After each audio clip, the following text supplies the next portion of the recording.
Começa agora o Meia Pantufa.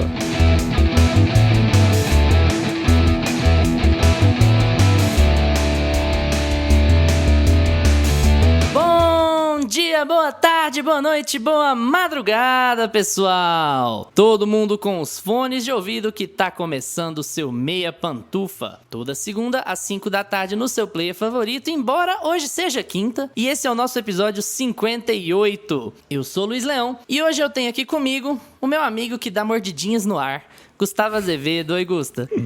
E aí, assistidores e assistidoras da Esquadrilha da Fumaça?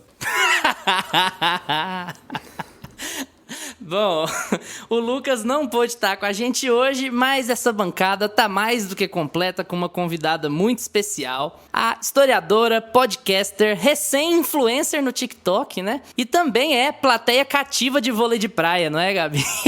Gabi Laroca, do RDM Cast. Oi, Gabi. Então, gente, eu me atrasei porque eu tava jogando vôlei de praia com os pilotos gostosões, entendeu? E daí eu acabei me distraindo, né? Perdi o rumo, não sabia muito bem onde eu morava, quem eu era, como era meu nome. E tinha aquele sol também, assim, do pôr do sol, e estava sem o seu Ray-Ban. Então, eu Exato. entendo. Sem protetor solar, acabei indo pro hospital por insolação, daí já viu, né? Não deu muito boa. Gente, a Gabi, assim como o Thiago, que já teve muito aqui com a gente, ela é do RDM Cast, o podcast do República do Medo. A gente já tá quase completando o bingo do RDM aqui. Braga, te cuida, você é o próximo, viu?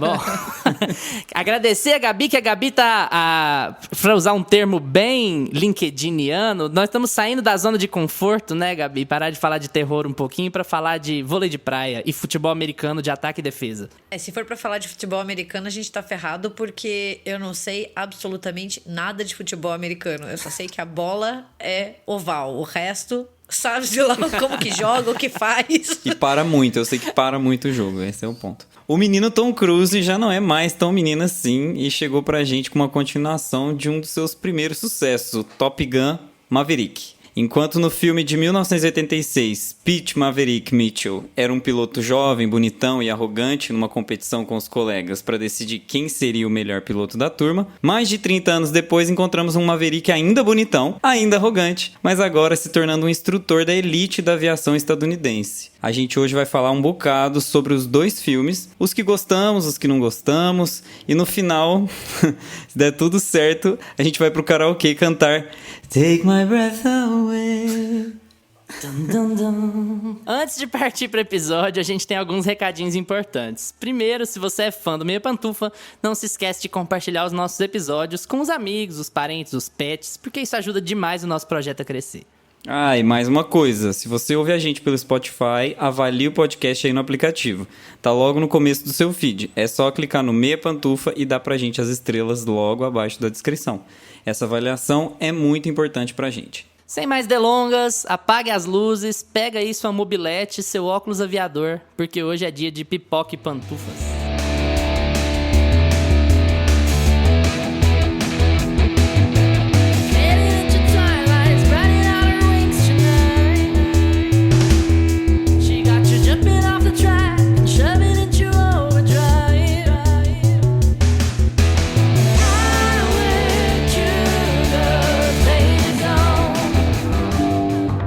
Pipoca e Pantufas.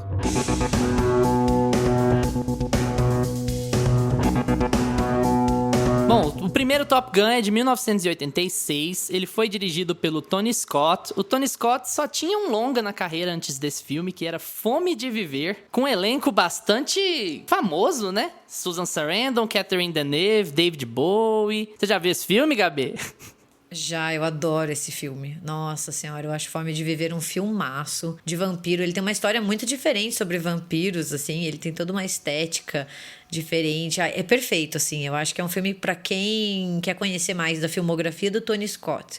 Ou pra quem gosta de um filme de horror diferente, histórias de vampiro. Sem contar esse elenco maravilhoso que você falou, né? A gente nem começou e já caiu no horror. Exatamente. Não dá pra fugir. Não, e o legal é que vocês estavam comentando no RDM esses dias, acho que foi num dos últimos episódios que as histórias de vampiro estão embaixo por causa do Jared Leto, né? Aí agora a gente já trouxe assim, ó, gente, revival de vampiro, venham ver, venham conferir, eles são bonzinhos, tá?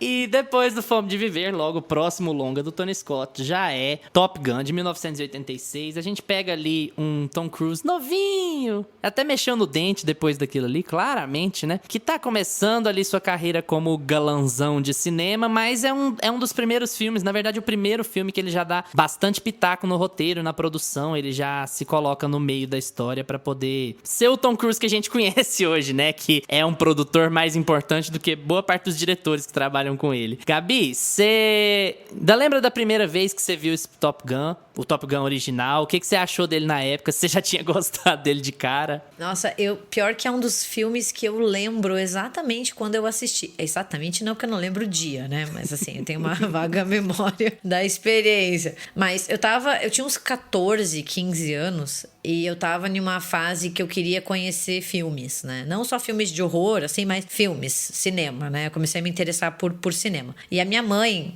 gosta demais de cinema, assim. Ela sempre foi daquelas pessoas que vai assistir, assinava revista, na época que não tinha internet. E eu lembro que eu falei pra ela me fazer uma lista de filmes que eu precisava assistir, porque eram praticamente clássicos, né? Clássicos estendidos, né? Não só clássicos, assim, da década de 40, 50, mas, tipo, filmes que marcaram o cinema e que marcaram ela também. E ela me indicou Top Gun. E eu fui na locadora, imagine, faz tempo, né? Porque eu fui na locadora, assim. A gente revela a idade Quando rebobinar a fita. Fala, exatamente. Exato.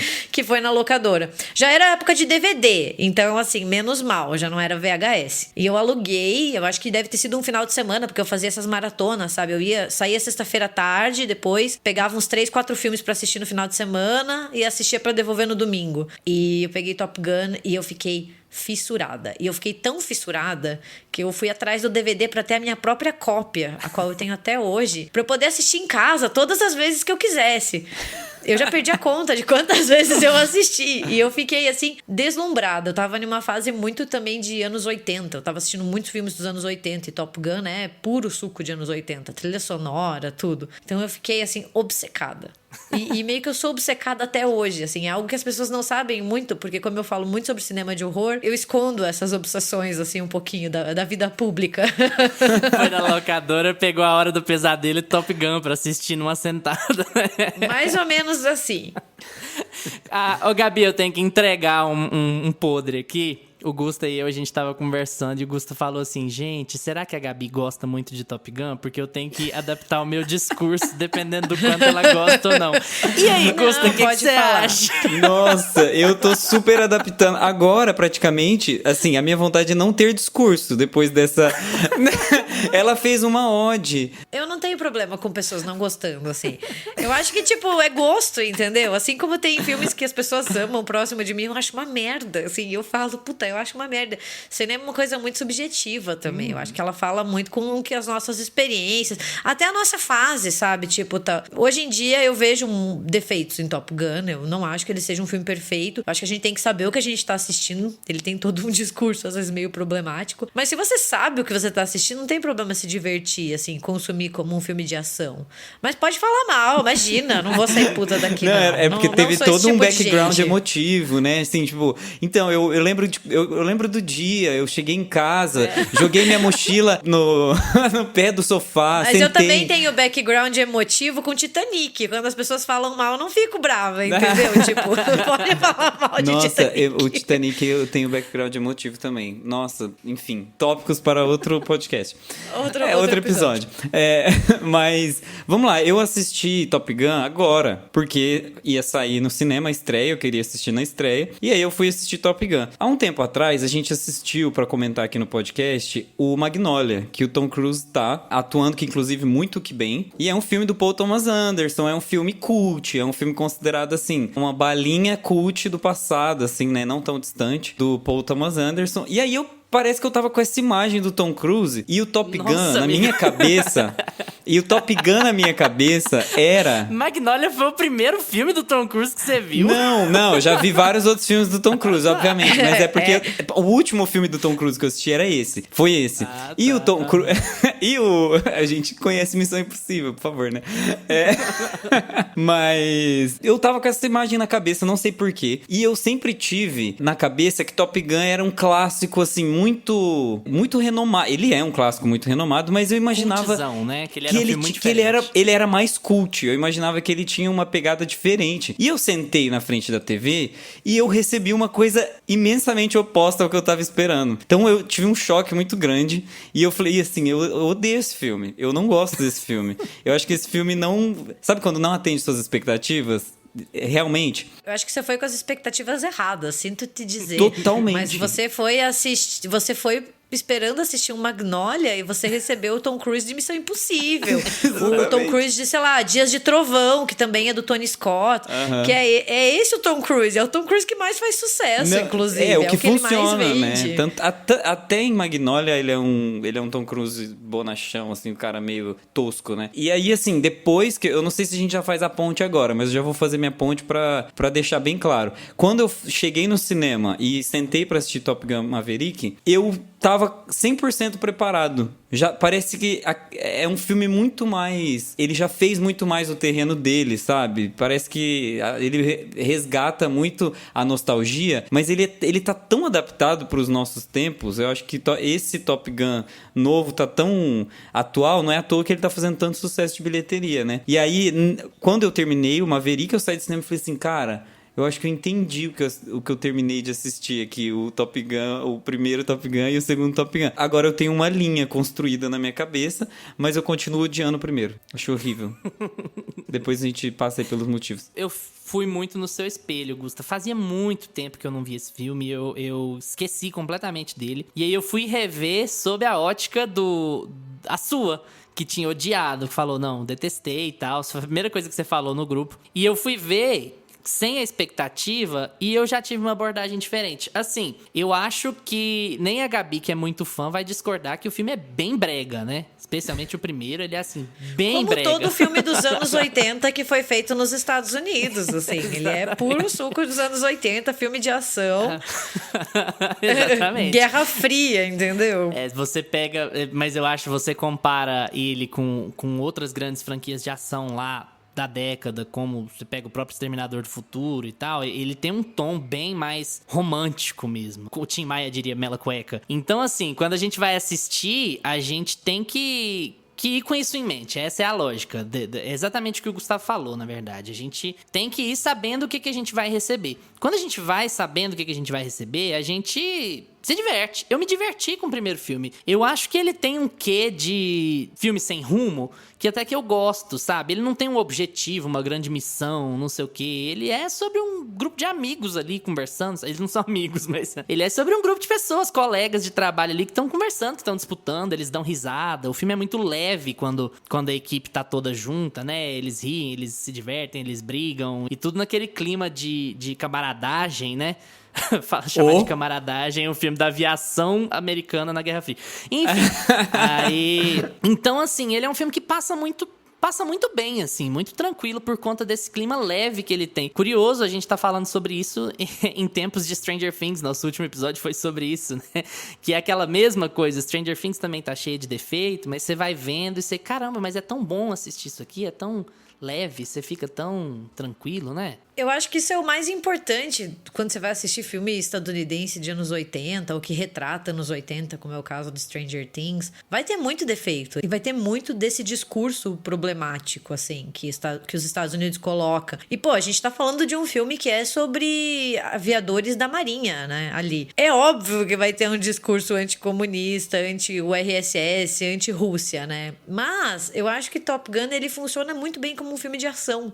Ele é muito bem moldadinho nisso, assim, ele é muito bem editado, ele é muito bem filmado, então você fica, como você falou, entretido. É um filme que passa muito rápido, ele tem uma ótima trilha sonora, ele tem boas atuações, você torce por eles. Gente, eu acho bizarro, eu morro de medo de voar. Eu assisto Top Gun, eu tenho vontade de largar tudo e virar aviadora. Eu quero pilotar avião e sair do porta-avião, inclusive. Eu quero, tipo, adrenalina total, sabe? Poder decolar naquelas pistas minúsculas. Eu acho que ele apela muito pra isso, assim, pra esse sentimento, talvez, do herói, sabe? Que, querendo ou não, a gente desconstrói muito, mas ele ainda fala com a gente. Tanto que o Top Gun Maverick tá fazendo o maior sucesso. E ainda é a história do Maverick enquanto esse anti-herói /herói, né? Mas é o herói estadunidense. Ele salva os Estados Unidos do inimigo externo 2 vezes. Sim. O filme é até tido como propaganda militar, quando ele entra em cartaz, né? Tinha umas conversas de que a aviação naval, de que a marinha ia atrás dos caras na porta do cinema pra poder já fazer alistamento, porque o filme tem toda essa cara de... Lembra da propaganda do governo brasileiro? Se você já tem mais de 18 anos, venha para o exército, aqui é incrível, sensacional. O filme tem um pouco essa cara de, olha o quão legal é voar pelo seu país, o quão legal Tem é voar pelos pôster, Estados né? Unidos. Escrito assim, tipo, venha se aventurar aqui. Aí ele tá, tipo, no banheiro lá, aqueles bromance lá, estranho que eles estão lá.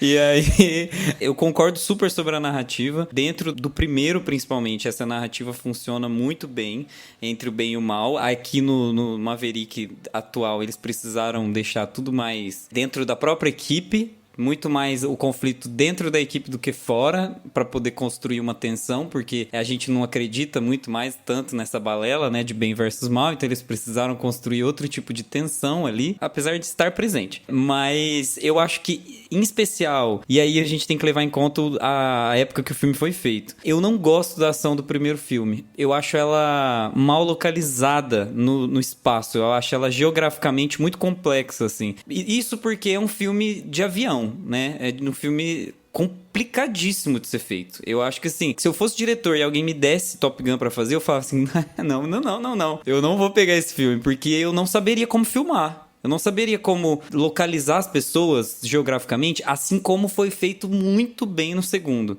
Acho que o segundo, assim... É difícil, né? O primeiro tem pouca fluidez nos shots, assim, nas transições. E o segundo, né, ganha onde? Na repetição do plano. Eles repetem, assim, 20 em 20 minutos eles falam o que eles vão fazer... E eles fazem exatamente a mesma coisa no final do filme. Então você se localiza exatamente dentro do plano deles até o fim do filme. No primeiro não tem isso, é meio bagunçado, assim. Eles saem de avião para o céu e batalham, e eu acho que essa parte da ação, pra mim, me pegou um pouco desprevenido. Eu achei que ia ter mais localização geográfica, apesar de saber que é um filme difícil de ser feito. Não sei, vocês acham isso ou eu tô viajando? Não.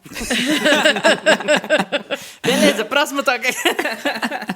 Não, mas assim, eu acho que... Eu não concordo, porque eu também já assisti Top Gun muitas vezes, né?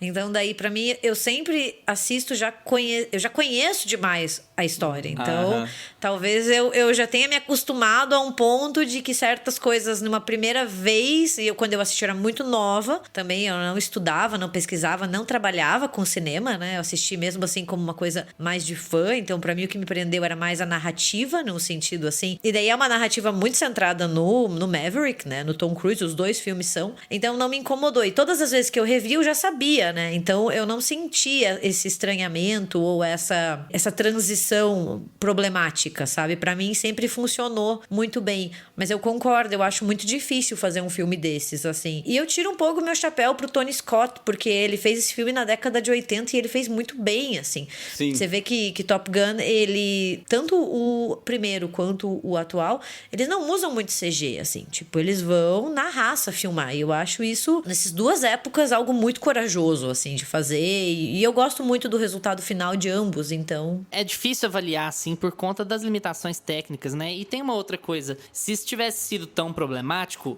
assim, dizendo que eu até concordo com a sensação que o Gusta tem, mas eu ainda sofri mais porque eu vi o Top Gun Maverick e depois eu revi o Top Gun o primeiro, do qual eu nem lembrava. Então, assim, você percebe que as limitações técnicas atrapalham muito ali. E aí tem muita repetição de shots. Tipo assim, você vê a mesma metralhadora dando o mesmo tiro várias vezes, ou o mesmo míssil saindo. Mas são todas questões que tem a ver mais com a época que está sendo filmado do que com a capacidade da direção. Tanto é que depois o Tony Scott vai fazer carreira nos anos 90 só com filme de ação.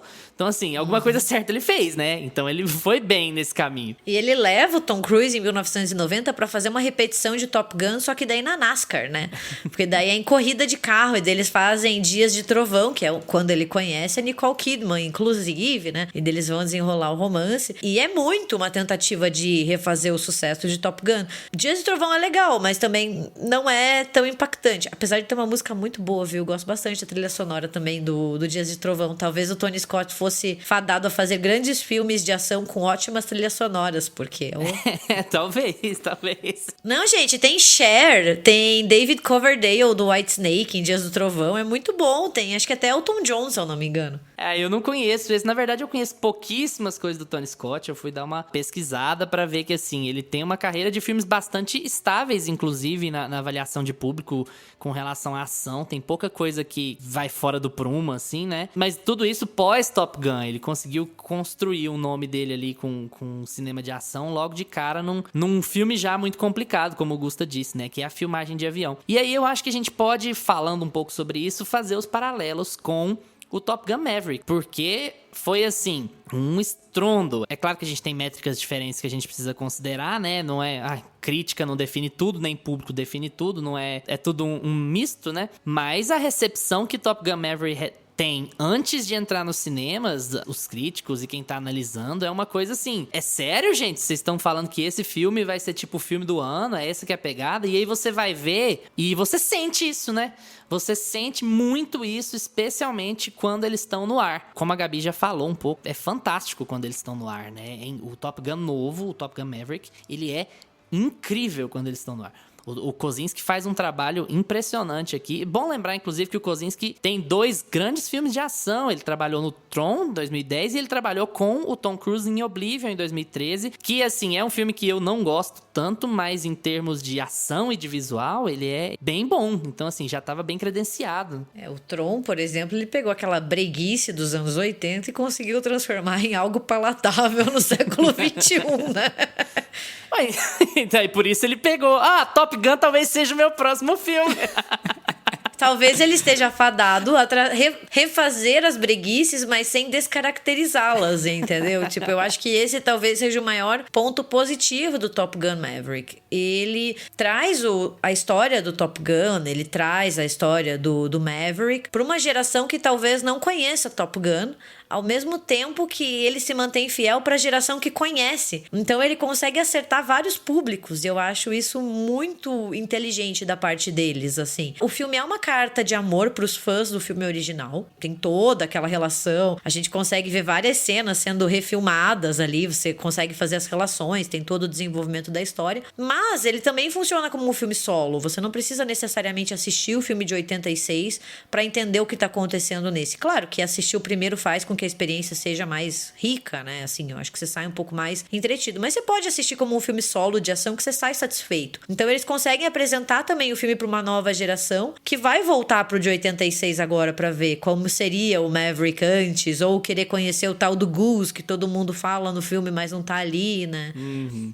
É tão parecido e tem tantas homenagens que no começo do filme eu olhei pro projetor e falei assim, gente, será que eu assisti esse filme? Eu já assisti esse filme. Né? O começo é exatamente igual. É exatamente igual. E é fantástico, assim. Eu achei isso muito legal. Eu falei assim, cara, não é possível que eles estão fazendo isso. E remontando na memória de várias pessoas ali que eu assisti numa sessão que tinha, exatamente como a Gabi falou, pessoas mais velhas e pessoas bem novinhas. Que eu tava na sessão onde tinha um casal e um filho, e o pai explicava pro filho quem era o Goose, explicava o background dos personagens, explicava o que tava acontecendo ali. E eu imagino a emoção desse cara, poder explicar pro filho dele a história de um filme que emocionou, igual a Gabi falou, sabe? Tipo, chegou em casa, alugou o filme, assistiu com o olhinho brilhando e depois tá contando pro filho sobre o personagem, sobre uma evolução de um personagem que tá sendo feita ali, assim... Filhão, vai ter uma partida de vôlei aí, filhão. Você vai gostar dessa. Essa parte aí abafa. De homem para homem. É um filme de homem para homem. Exatamente. Eu escutei isso e eu fiquei... Tá bom, então. Tá bom, então, não, né? E é engraçado, né? Nem queria chegar nessa parte tão cedo, porque é uma discussão mais pesada e tal. Mas teve um rolê do Nerdola, né? O bendito do Nerdola, da galera heterotop, defendendo Top Gun Maverick como, nossa, finalmente um filme sem lacração, finalmente um filme sem diversidade, sem filme sem mudança de etnia. E, tipo assim, o Top Gun de 86 é um dos filmes mais homoeróticos que eu já vi na minha vida, assim, total. Eu acho que a galera não entendeu direito o que tava rolando. Mas eu acho que o Nerdola, ele não sabe o que ele tá consumindo. Ele não sabe, entendeu? Eles votam em governo autoritário e dizem que gostam de Star Wars, entendeu? Você não tá entendendo a história, amigo. Assim, sinto muito. Top Gun não é uma vibe, né? Ele é homoerótico, toda essa camaradagem, entendeu? Toda essa testosterona. Tipo, pelo amor de Deus, é só você ver a cena do vôlei de praia, entendeu? Que eles batem, faz um high five e depois dão um tapinha na bunda, sabe? Tipo... Brodagem, é só na brodagem. Tem várias cenas de Braço vestiário, forte, meu né? amigo. Que são, assim, basicamente o plot de um filme pornô gay.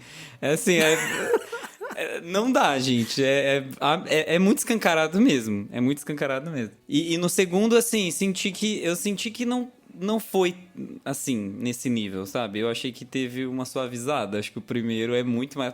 Aproveitaram o Tom Cruise novinho, né? E aí jogaram aquela coisa meio efeito Pamela Anderson, assim. Vamos fazer o que a gente quiser aqui. Vamos fazer ele fazer umas cenas que ninguém vai perceber o que tá acontecendo, porque todo mundo é novinho. Eu acho que tem muita essa malícia, assim, também, sabe? Dá pra perceber uma malíciazinha na direção. Fazer o quê? Aconteceu, o filme é assim... No caso, eu acho uma coisa ruim do segundo, né? Eles darem uma limpada nisso. Eu não acho muito legal, não. Porque eu acho que o primeiro é mais fiel ao que seria um vestiário, entende? O segundo, ele tem mais a visão ali da Jennifer Connelly, né? Quando eles estão mostrando os caras pelados, eles cortam pra ela, admirando o Tom Cruise. Nossa, como o Tom Cruise é lindo. E eu acho que ele tem uma pegada um pouco diferente nesse aspecto, o que é um problema pra mim, na verdade. Eu acho que essa breguice, essa camaradagem do primeiro filme, ela tinha que ter sido mantida aqui. E ela foi trocada pelo... Aí sim, eu vou criticar, peço que me perdoem. O romance Água com Açúcar do Tom Cruise com a Jennifer Connelly nesse filme, que é...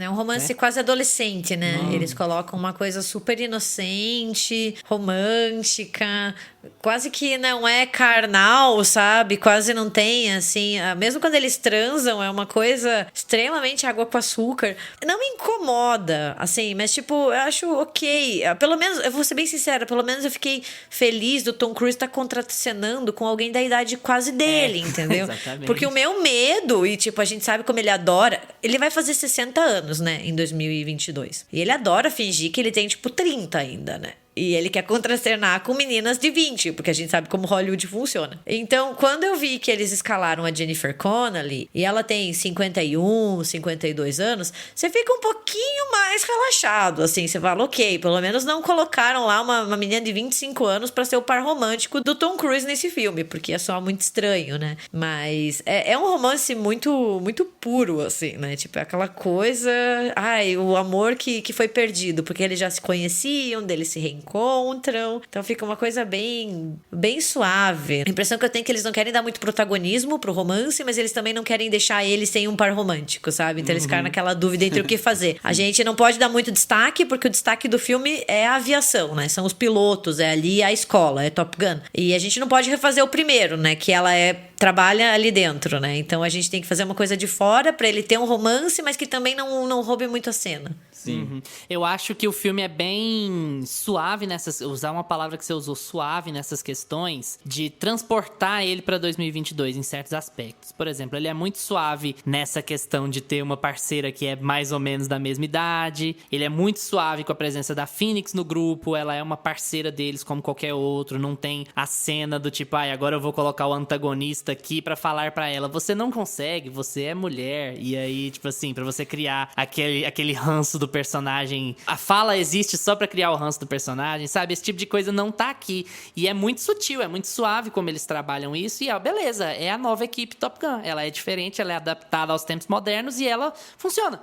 E é tão bom, né, ver isso, que não precisou dessa forçação de barra. Eu queria saber, aproveitar que a gente tá falando desse tema do par romântico, né? O que vocês acham da Kelly McGillis, assim, dos bastidores, né? Que ela já fez algumas declarações de que ela não foi chamada pro filme por motivos de beleza. A Gabi até falou sobre como funciona Hollywood, menininhas de 20 anos novinhas. Acho que a decisão, inclusive, de chamar a Jennifer Connelly foi pra dar uma abafada um pouco nisso, sabe? A gente não vai chamar uma pessoa novinha, mas Ana a gente de Armas chama... pra fazer a gente novo. chama a Jennifer Connelly, que ainda é muito bonita, sabe? Que Sim, ela é muito padrão ainda, né? Ela é. Então, assim, eu sinto que eles tentaram abafar de todas as formas possíveis todos os aspectos polêmicos que o filme poderia trazer. E, assim, check, com sucesso. Porque a bilheteria tá, caminhando, cavalgando. Eu li que a Kelly McGillis e a Meg Ryan comentaram que elas não foram chamadas de volta, né? A Meg Ryan faz a esposa do Goose no primeiro filme. É um papel muito rápido, bem pequeno, assim, bem batido, mas ela também não foi convidada, tanto que nesse novo filme, né, a gente descobre que a esposa do Goose, né, a mãe do Rooster, também já é falecida. Mas sobre a Kelly McGillis, eu sabia que eles não iam chamar ela, porque, assim, primeiro que em 2009 ela se assumiu lésbica, né? E a gente sabe como qualquer sex symbol padrãozinho que às vezes se assume, seja um homem que se assume gay ou uma mulher que se assume lésbica, perde público, né? É uma merda, mas a gente sabe como tem muito... A gente sabe que tem muito galã e mulheres que não se assumem justamente por medo de perder trabalho, né? E ela se assumiu em 2009, muitos e muitos anos depois de Top Gun, sendo que na década de 80 ela era um sex symbol dessa cultura hétero, né? Assim, ela era, uau, todos os homens héteros babando nela, né? E a gente sabe o preconceito que uma mulher lésbica enfrenta ao falar, eu não sou esse sex symbol pra vocês, entendeu? Eu não tô interessada em você, cara, sai pra lá. E ela é uma mulher que escolheu envelhecer muito naturalmente, né? Ela envelheceu e ela não fez nenhum procedimento pra se manter jovem ou dentro de um padrão. E, porra, a gente sabe que o Tom Cruise nesse aspecto é muito filho da puta, né? Ele não ia contracenar com ela de novo, porque daí seria assumir que ele envelheceu também. Porque ela é uns 4, 5 anos mais velha que ele, né? Ela já tem os seus 64, 65 anos. E ele é muito vaidoso. E a gente sabe, ele é o vaidoso padrão, o dia que ele né? assumir que ele envelheceu e que ele é baixinho, fecha Hollywood, acabou. Fechou. Exato. Ele ainda tá conseguindo contornar, entendeu? Ele ainda consegue fingir que ele não envelheceu e que ele ainda é aquele meninão. Mas ela, eu acho que ela assumiu muito bem e até tomou um novo rumo de carreira, sabe? Eu não quero ser esse sex symbol dessa cultura estadunidense, dessa coisa nos 80 hollywoodiana, sabe? E, pô, o preço que ela pagou foi muito caro, que é uma merda, né? Porque eu fiquei um pouco triste de não ter nenhuma menção à personagem dela, sabe? Ok, eu entendo, não deu certo, ela e o Maverick não funcionaram, né? Relacionamentos vão e vêm, as pessoas terminam, mas, pô, ela é tão importante no primeiro filme e aqui não tem menção a ela, assim. É como se ela fosse varrida do mapa. Exatamente. Tão importante quanto o conflito principal do filme, né? Do filho do Goose, que é o Miles Teller que faz, inclusive, que eu adorei esse papel, adorei esse... Eu gostei muito desse conflito que eles criaram, achei que ficou natural. Assim... Natural dentro do possível. Mas o Teller é o novo Bradley Cooper, né? Tipo assim, ninguém dava nada por ele quando ele apareceu, o molecão lá, fazendo as comedinhas, e de repente o cara se colocou como produtor das coisas, como ator sério, como um cara que quer fazer blockbuster. E ele conseguiu ficar bonito no filme. Sim, esse é uma... Nossa, tem muita gente bonita nesse filme, né? Assim, o elenco, eu acho que é um dos elencos mais bonitos que eu já vi, assim... Esse ano, com certeza. Era pra ter sido... A gente comentou isso no episódio de Homem do Norte. Era pra ter sido o elenco do Homem do Norte. Mas eles estão tão cagados em merda, mas eles estão tão sujo que não dá pra achar mais o Skarsgård bonito naquele filme. Então, assim, agora fiquei com Top Gun, entendeu? O elenco de Top Gun tá melhor. Se você quer ver homem bonito, você tem que assistir os dois Top Gun, porque só tem gente bonita, gente padrão, barriga tanquinho, entendeu? Suando na Califórnia, jogando vôlei de calça jeans, Não, exatamente. Péssimo. É um editorial de moda? O que é isso? É uma piada? É um filme? Gente... O Miles Teller, pra mim, foi uma surpresa, porque ele é o galã feio. E daí você tá assistindo Top Gun, você fala assim, meu Deus, tô achando esse cara bonito. É o poder do bigode, entendeu? É o poder do bigode.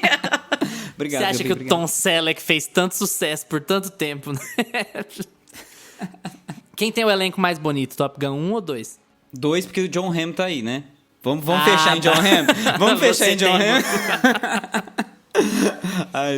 Eu acho que daí tem uma questão muito assim de como o padrão de beleza dos anos 80 pra cá, ele continua o mesmo, né? Que é tipo corpo sarado, isso não mudou. Mas um pouco dessa estética mudou, né? Eu acho que talvez a gente ache o elenco atual mais bonito porque é uma beleza que a gente tá mais acostumado a ver, né? As roupas, o estilo, né? O peito todo depilado, entendeu? Anos 80 já tinha mais os pelo peludo, entendeu? Os peito peludo. Tem a harmonização, o dente também, né? Que o dentinho dele era torto antes. Mas eu tenho que confessar uma coisa. Eu fiquei com um crush muito grande no Val Kilmer depois que eu assisti o Top Gun. E depois, claro, foi só desandou, né? Tipo, o crush não durou muito. Mas eu fui até assistir Batman eternamente, porque eu assisti Top Gun, e daí eu falei, eu quero ver ele como Batman. O que um crush não faz, hein? Gente, Exato, ele e tá assim, no complicado Top nesse Gun- filme, hein? Foi nesse mesmo que você teve o crush? Não, no Top novo, Gun, no não. primeiro, No- no Ah, primeiro, tá. né? Opa, Lá de então vamos lá. 86. Ah, tá. Não, Que ele é o Iceman. Sim, o que daí ele é tipo. Ele é o ele, sei lá, ele tá com uma cara de mal, assim, bad É o boy. antagonista ali, né? O papel que o Glenn Powell assume ali de antagonista, né? E que não é bem um antagonista, né? Tipo, ele treta com o herói, mas depois, na hora que precisa, eles se unem e eles saem mais fortes. Disso, uau, Sim. o poder da amizade. Tudo pelos Estados Unidos, entendeu? Eu até acho que o Top Gun Maverick, nesse sentido, ele conseguiu a proeza de ser mais clichê em diversos momentos do que o filme original. Porque o que você sente do personagem do Val Kilmer, do Iceman, não é o que você sente aqui com o Glenn Powell. Porque o que acontece aqui com o Hangman, o personagem que é interpretado pelo Glenn Powell, é que ele tem essas falhinhas pra você pegar ranço dele. Ficar tipo, olha que mala, olha que cara mala. E é o tempo inteiro. É até um exercício de repetição, o tempo inteiro, o tempo inteiro. O Iceman, do Val Kilmer, ele é arrogante, mas tem diversos momentos em que ele tá falando pro Maverick, ó, é o seguinte, você é um risco. Isso aqui é uma competição, é claro que eu quero chegar em primeiro, eu acho que eu piloto melhor do que você, mas eu tenho outras prioridades. Eu acho que a nossa equipe é uma prioridade maior do que o meu ego ou o seu. O Hangman, não. O Hangman, ele tá ali pra repetir falas pra você ficar irritado com ele. E você, se você tiver dormido na hora anterior do filme, achar que é uma surpresa ele ir lá salvar o dia no final do terceiro ato. Nossa, é muito. Olha, eu tô indo, hein? Olha, eu vou. Eu tô aqui só esperando o meu momento. O diretor vai falar, vai, eu tô indo. É porque o Val Kilmer, ele, enquanto o Iceman, né? Ele, ali no primeiro filme, ele não tem nada que torne ele um antagonista. Ele é um antagonista pro Maverick, né? Porque eles estão competindo entre si, assim. Não tem nenhuma, como você falou, nenhuma fala. Ele fica muito quieto, ele tá na dele, ele só entra em um conflito mesmo com o Maverick, quando eles meio que chocam o ego um do outro, né? Já o Hangman, ele fala as bobagens que ele fala, e a gente sabe que ele tá ali pra reprisar esse antagonismo, só que daí com o Rooster, né? Que é o personagem do Miles Teller. E o filme faz muito disso, né? Essas repetições, assim, essas relações que você consegue ver como se fosse um espelho, né? Não é bem um espelho porque não é igual, porque ele ainda adapta algumas coisas, mas tá aqui, aquela relação entre o Rooster e o Hangman era o que tinha entre o Iceman e o Maverick. No final eles saem amigos, né? Eu acho, assim, que é um personagem que se não tivesse nesse novo Maverick, a gente ia reclamar que fez falta. Entendo, faz sentido. Ele tá ali, ele irrita, mas a gente sabe que ele tá fazendo um propósito, né? Que é justamente esse espelho, né? Que é pra agradar o fã do filme original, principalmente. Agora, quem é um pombo nesse filme, quem é nada, é o John Hamm. Personagem que existe.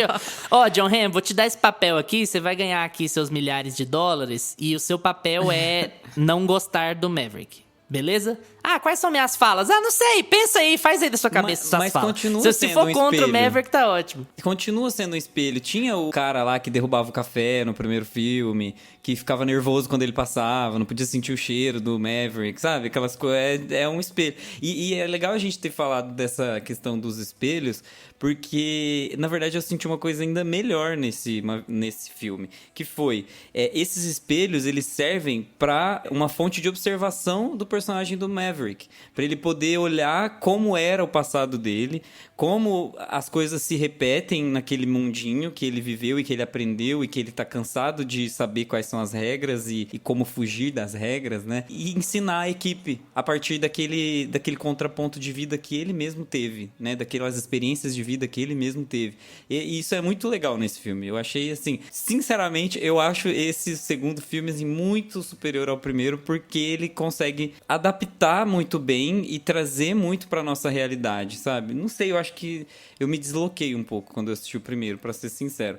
Mas esse segundo eu achei muito mais legal, assim, muito mais poderoso nessas relações que ele estabelece. Ele sabe mais onde ele tá pisando. Eu acho que talvez esse seja uma questão que muitos filmes como Top Gun, Maverick enfrentam, que muita gente sai falando que nem o Gustavo falou, eu prefiro o novo, né? E tudo bem, gente, é uma questão de gosto. Cada um gosta mais. Eu acho que também depende muito do dia, da semana, como a gente tá. Com certeza, assim. E gosto é gosto. Você pode gostar mais do primeiro, você pode gostar mais do novo, você pode gostar dos dois de forma igual, assim. Toda opinião é válida. Mas eu acho que talvez o Top Gun, o Maverick, ele levanta o nível técnico também, né? Sem Em dúvida. relação ao primeiro filme. E daí a gente tem esse estranhamento, né, quando a gente volta pro original, que tem uma separação ali de quase 40 anos, né? E daí a gente tem esse choque muito grande. E talvez seja algo que filmes que estão fazendo isso, e a gente vê, né, uma onda assim de reboots e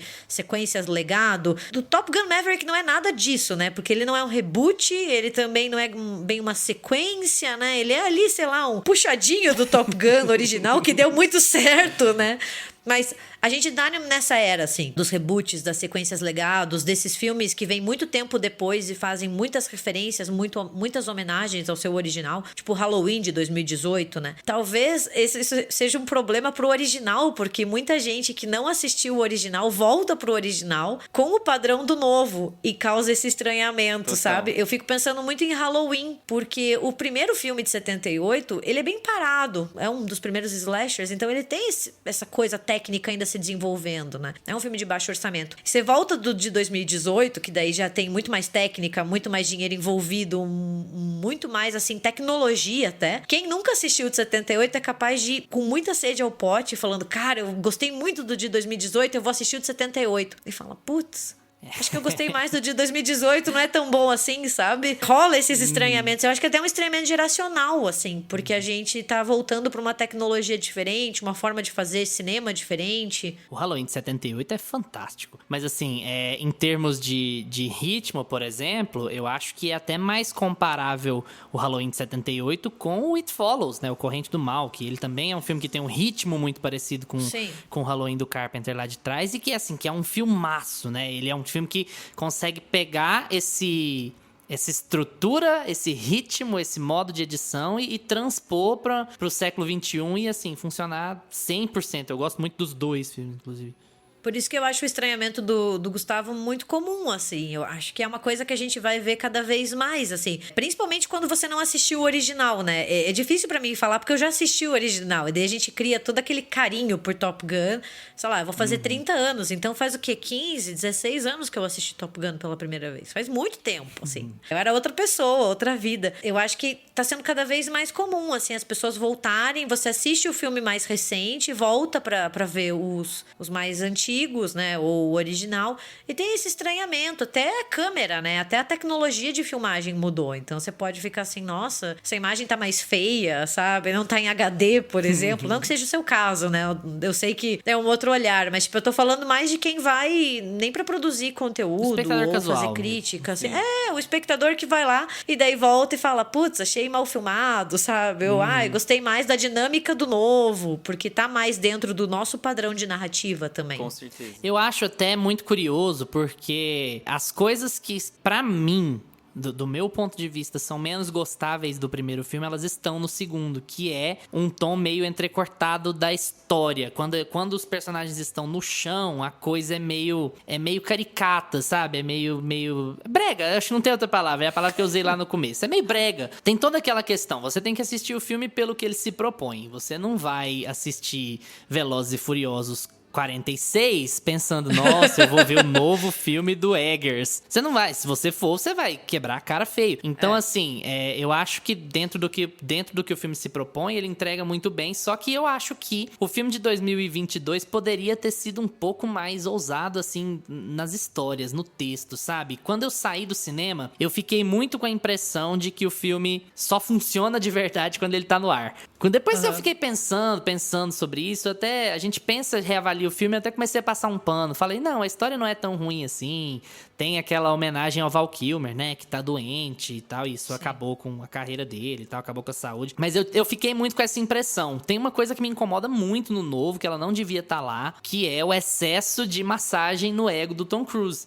Tem pelo menos uns 4 personagens que falam: nossa, ele é o piloto mais rápido do universo. Nossa, ele é o homem mais veloz do mundo. Nossa, só você mesmo para conseguir isso, Maverick. Sou tão forçado, sabe? E a gente falando um pouco sobre anticomunismo e tal, eu acho esse filme mais metido a patriótico do que o de 86. Ele tem mais bandeira pra tudo quanto é lado, ele tem mais aquela... Especialmente na primeira parte. O primeiro ato tem muito essa energia American Way of Life, sabe? Eu sou aqui um galãozão de 60 anos que finge que tem 25, e eu ando de moto e você vê as paisagens incríveis, e aí ele tira o pano da moto, assim, pra falar: nossa, o Tom Cruise vai andar de moto.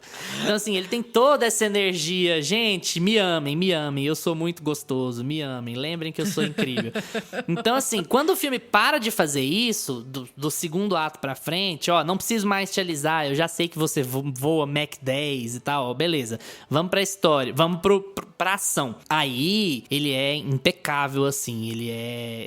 Eu falei pros meninos quando eu saí do cinema, o terceiro ato é tão bom, que ele compensa todas as coisas que eu detestei no primeiro e no segundo. Sem Você direita sai do na cinema cadeira. tão... Exatamente, você sai do cinema tão, assim, em choque com o que você viu, com a qualidade do que você viu em termos técnicos, que compensa a trama ser brega, o romance não funcionar e tal, porque lá no avião tá tudo funcionando. E aí eu queria fazer a pergunta pra vocês que eu ia puxar lá atrás. Em termos genéricos, vocês acham que a gente tem o nosso novo Estrada da Fúria aqui? Top Gun Maverick, que é o Mad Max Estrada da Fúria de 2022. Vai papar Oscar, a crítica vai babar. Como é que vai ser aí? A crítica já tá babando, né? Sim.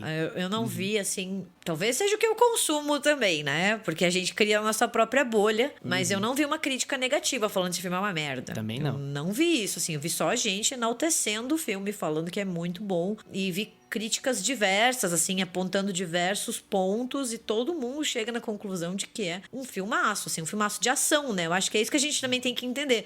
Ele é um filme de ação do Tom Cruise, né? Ele faz exatamente o que ele se propõe. Ele não vai revolucionar o cinema, ele não é um filme que vai mudar o jeito que a gente assiste ou que a gente entende, né? Mas eu achei um filme que eu acho que tem tudo pra ser um dos maiores lançamentos do ano, assim.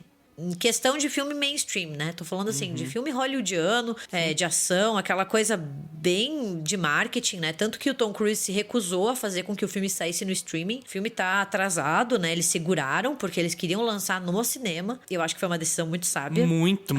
Tipo, na hora eu torci o nariz, falei: lança essa merda! Especialmente quando a gente fala de som, né, Gabi? O cinema vai fazer uma diferença enorme pras pessoas com som também. O jeito que o filme foi filmado, né? As cenas, tudo isso, assim, o plano, tudo que é usado é pra você ter uma experiência no cinema. Mas eu lembro que quando saiu isso, eu torci o nariz. Falei: velho, lança merda de uma vez no streaming, entendeu? Ninguém tá dando nada por esse filme. Que você vai fazer continuação de Top Gun? Eu lembro quando saiu, eu falei: quem que vai fazer continuação de Top Gun? Não tem história pra contar, você tá louco? Mal tinha lá, né? Era só os caras treinando, tá? Que diabos? Que diabos tá pensando que vai ter sequência? Para, chega. Tá nessa vibe agora de pegar filme de 40 anos atrás e fazer sequência. Mas eu saí do cinema batendo palma, falando: meu Deus, quero mais, quero assistir de novo. Eu falei: quero assistir de novo, quero ter essa experiência de novo. Não sei se vai ser o Mad Max no sentido de prêmios. Talvez prêmios técnicos, eu fico pensando, assim, edição de som, essas coisas, é capaz de levar. Mas... olha, eu acho que pode ser um dos grandes sucessos do ano, assim. Talvez eu esteja falando bobagem e talvez no final do ano eu me arrependa, mas pelo que eu tô vendo, tá tendo uma recepção muito positiva e tá como um avião, tá decolando, né? Porque... Metáfora. Exatamente. Quando você comentou, Gabi, você falou assim: não, ainda bem que lançaram no cinema. Eu imaginei que você tava falando sobre a decisão executiva mesmo, né? De bilheteria. Foi uma decisão sábia em todos os sentidos. Tanto pro público, que precisa ver esse filme no cinema. Acho muito bom. E é legal que, assim, às vezes a gente fala sobre filmes que estão no cinema e a gente vai lá assistir aquele filme que tá na sessão às 11h50, na sala que tem 4 poltronas só pra assistir, sabe, aquela micro sala. Esses filmes, assim, que a gente fala: a gente vai ver no cinema porque é importante dar dinheiro pra galera e incentivar o cinema. Ok, esses filmes a gente sempre vai falar isso. Mas esse filme aqui, ele é uma experiência de cinema como um todo. Ele é uma experiência de cinema pra família, ele é uma experiência de cinema nostálgica, ele é uma experiência de cinema de som, de imagem, vejam na maior tela, no IMAX, se der, sabe? É como se você tivesse, mês passado, assistido Doutor Estranho, esse mês é o Top Gun Maverick, e com certeza é o filme do mês. E tanto é que as sessões estão, tipo, eles não pararam de abrir sessão pra Top Gun, tá? O cinema tá super, assim... Aqui em Goiânia tem uma sessão, né, por hora no Cinemark aqui em Goiânia. Exatamente. Tá 1h10, 2h10, 3h10, tá desse naipe. Mais escandaloso do que foi o Doutor Estranho, pra vocês terem uma ideia. Eu não sei se agora falando de Mad Max, eu não sei, porque Mad Max teve muito estardalhaço com relação à parafernália técnica. Tudo que foi feito em Mad Max foi efeito prático e só tinha uma vez pra fazer, porque foi tudo muito complexo e era muita gente e era muito carro. Eu acho que isso deu pra Mad Max Hoje Mad Max é cult, né? É um filme de ação já cult de novo, porque ele já foi muito do marketing, mas hoje ele já é cult de novo. E eu acho que Top Gun não vai acontecer isso. Acho que Top Gun realmente ganha uns técnicos, assim, som, alguns mais... Não sei, ele não vai fazer uma rapelagem, assim, muito grande nas premiações, mas ele vai ser um dos grandes sucessos de bilheteria, com certeza, definitivamente. Já é, né? A gente não falou da Lady Gaga. Vamos falar da Lady Gaga, assim, tipo, 1 minuto pra tirar? Vamos falar da Lady Gaga? Eu preciso falar da Lady Gaga, cara. Fala da Lady Gaga. Eu acho que no segundo filme, eles tiraram a moral da Lady Gaga, porque Take My Breath Away toca toda hora naquele primeiro filme. Todo momento, toda hora que tem uma... Tirando que na cena de sexo que a gente falou ali no começo do episódio, que é muito mais quente do que a do segundo, é muito... Assim, fica muito tempo naquela cena, né, gente? E Take My Breath Away deve tocar nessa cena também, agora eu não lembro. Mas toca, vários momentos do filme toca. E a Lady Gaga ficou assim, de lado, cara. Eles usam um instrumental, assim, pra evocar a música, mas a música se perde no instrumental. Eu não consegui assimilar ela dentro do filme. Só no final, né? Que aí eles param a cantar, dá um microfone pra Lady Gaga, faltou ela subir em cima do piano. O Gusto e ele é fã da passa Lady Gaga. Não sei se você percebeu. Eu já percebi. Lady Gaga. Acho que deu pra perceber vagamente, assim, né? Um pouquinho só. A indicação do Oscar dela, a não indicação dela pro Oscar desse ano foi, assim, uma afronta, mas tudo bem. Tá bom. Melhor sotaque. Deveria criar uma categoria. Deveria criar uma categoria. Melhor sotaque italiano para filmes ruins. É o dela. Mas eu ainda acho a trilha sonora do primeiro melhor. Bem melhor. Assim, demais, assim, muito. Eu também, eu falo de uma relação, de uma relação própria, porque eu gosto muito de música dos anos 80, né? Eu sou bem farofeira, assim, eu gosto dos anos 80. Bem farofa, bem brega, adoro essas coisas. Então, eu acho que Top Gun tem uma das melhores trilhas sonoras, assim, tipo, é muito bom, só tem música boa, não tem uma música que você olha e fala assim, caralho, que música ruim. Então, eu acho que nisso o filme de 86 ainda se destaca. Apesar de eu ter gostado muito dessa música da Lady Gaga, eu achei muito boa também, mas realmente não tem o mesmo protagonismo que Take My Breath Away tem no original. Sim, é porque é uma música tema, né? Então, na minha cabeça, ela deveria estar mais presente como um tema ali do filme, sabe? Nos momentos de emoção, ela deveria estar pelo menos uma vez em cada ato, um pedacinho. E eu acho que o Hans Zimmer, ele é o monopólio, assim, já, né? De trilha sonora. Ele pegou pra ele e falou assim, olha, Lady Gaga, eu vou te dar o finalzinho e o restante pode deixar que eu cuido, tá? Mas, Gusto, eu acho que não se faz mais isso. Eu acho que essa é a questão. Não se faz mais nos anos 2020 esse negócio de botar a mesma música pra tocar várias vezes. É mais um mecanismo de como se faz cinema blockbuster hoje em dia, sabe? É a mudança, é essa mudança do que é... Exatamente, é a mudança do que é um filme de ação hoje, né? Isso me lembra um pouco, né, essa questão, assim, do See You Again, a música do Wiz Khalifa, né, com o Charlie Puth, que foi a homenagem pro Velozes e Furiosos, sei lá, o 27, né? Não sei mais qual é, porque eu me perdi na contagem. Eles passam em um determinado momento, né? Justamente, eles não ficam tocando a música o filme inteiro. Posso estar enganada, tá, gente? Eu não sou a maior conhecedora de Velozes e Furiosos. Já nem sei mais quais eu assisti e quais eu não assisti. Então é tudo muito difícil pra mim, porque eu jurava esses dias que o 2 era 1 e eu descobri que era o 3. Então, a minha linha temporal de Velozes e Furiosos é péssima. Eu acho que se fosse feito há uns 30 anos atrás, eles iam tocar essa música várias e várias vezes, que nem Top Gun faz com Take My Breath Away. Daí tem essa mudança de quem sabe tocar a música tema, e a gente vê isso bastante só no final, ou só em algum momento, assim, pra ela ter como se fosse um solo, né? Eles acham que esse é o protagonismo. Tanto é que foi até um pouco estranho eles terem colocado ela como parte integrante do filme, porque geralmente eles colocam exatamente quando entra os créditos, né? A Lady Gaga chega a cantar enquanto tá acontecendo o filme. Então eu achei isso assim, eles foram até bonzinhos com a Lady Gaga, pra ser sincero. Hans Zimmer deixou ela... ela É o poder do sotaque italiano. Ela podia ter cantado com sotaque italiano, né? Já pensou? Ah, não, ela já tinha saído do método. You are a great pilot. Gente, pra encerrar, 2 perguntinhas básicas pra encerrar. Uma é gozação, a outra é a sério. Se vocês conseguirem responder, porque nem sempre é tão fácil. A primeira delas, vôlei de praia ou futebol americano? Os dois. Vôlei de praia com calça jeans, porque eu acho muito editorial de moda. Acho muito chique. Propaganda de perfume, tapinha né? na bunda, tapinha na bunda do parceiro. Adoro o Val Kilmer girando aquela bola de vôlei assim no dedo, é muito bom. Não, se você põe um perfume na mão de algum daqueles e depois fala 212 Man, Carolina Herrera, New York. Summer, sabe? Assina com Summer, assim, e pronto, já é. E a segunda... Ignorem questões técnicas, ignorem a distância entre anos e tal. Tiver que recomendar um só pra assistir, a pessoa só tem 2 horas do tempo dela. Hoje vocês indicariam Top Gun, As Indomáveis, ou vocês indicariam Top Gun Maverick? E por quê? Eu acho muito difícil, porque eu tô muito na vibe do Top Gun Maverick. E eu acho que é muito uma questão do que a gente tá passando agora, né? Que é o filme, chegou no cinema, assisti semana passada, fiquei vidradaça. Hoje, eu recomendaria o Top Gun Maverick. Eu acho que as pessoas vão gostar um pouco mais, mas depois diria assim, mas se você tiver mais 2 horas, assiste o Top Gun original, entendeu? Aquela que dá o golpe na pergunta. Normal, eu faria a mesma coisa também, se eu tivesse no seu lugar. Eu sempre faço isso. Sabe, as pessoas falam assim, faça seu top 3, eu faço meu top 5. Só de sacanagem. E a pessoa que lute com isso. Eu acho que eu já dei, né, a deixa no episódio. Eu tô feliz de não ter comprado nenhuma briga com a Gabi aqui hoje. Estamos a salvo. Mas eu acho que o Maverick, ele é um filme muito mais presente com o que a gente tá acostumado a assistir. Apesar de ter pouca Lady Gaga. Eu acho que eu indicaria pra qualquer pessoa hoje, assim. Eu recomendaria... o que eu vou assistir no cinema?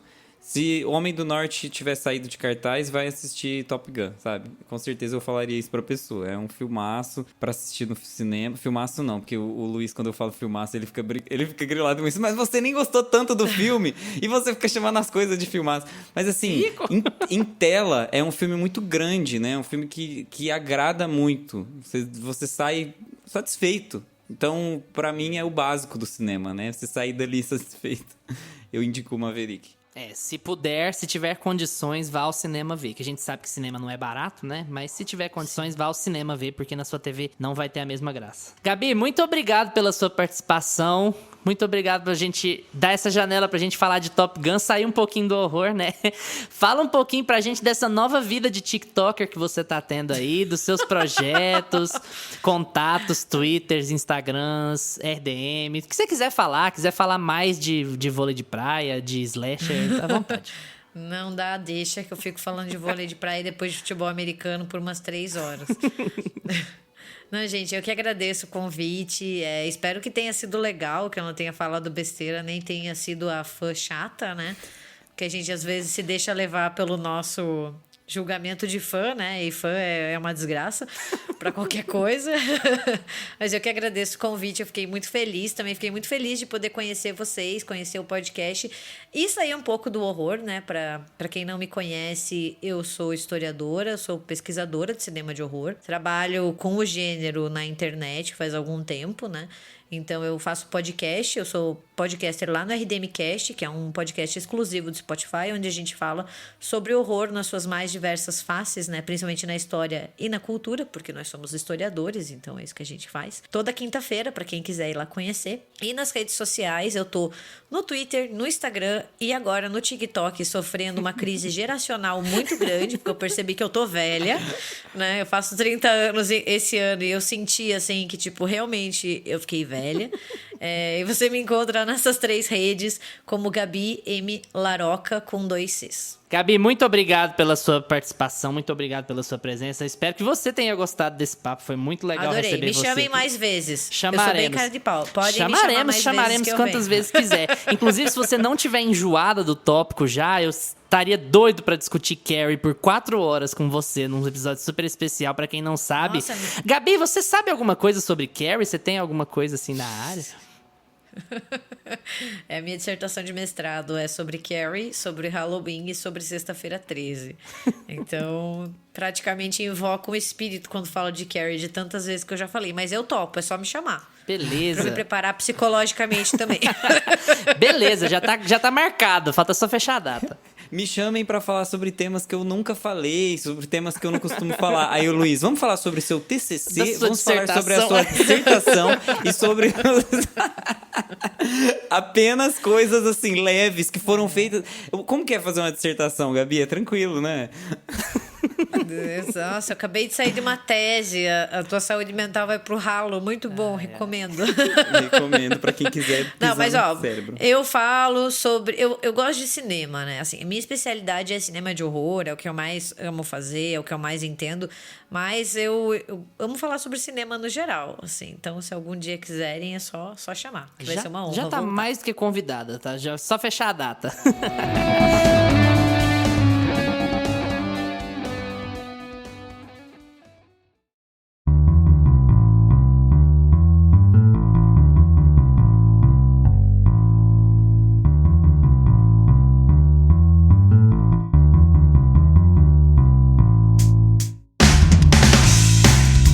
E aí, o que vocês acharam da franquia Top Gun? Os 2 filmes são do mesmo nível? Você só viu o mais novo? Troca uma ideia com a gente no Instagram ou no Twitter, @meiapantufa, porque a gente responde tudo que aparece por lá. Valeu pela atenção de vocês. Tchau, Gusta. Tchau! Tchau, Gabi. Tchau, gente. Lembrem-se de seguir a gente no seu agregador de podcasts preferido, Spotify, Apple for Podcasts, Amazon Music, Deezer. Segunda-feira a gente tá de volta com mais Meia Pantufa pra vocês. Tchau! Este podcast tem locuções de Lucas Meleiro e Carla Ribeiro e edição de Luiz Leão.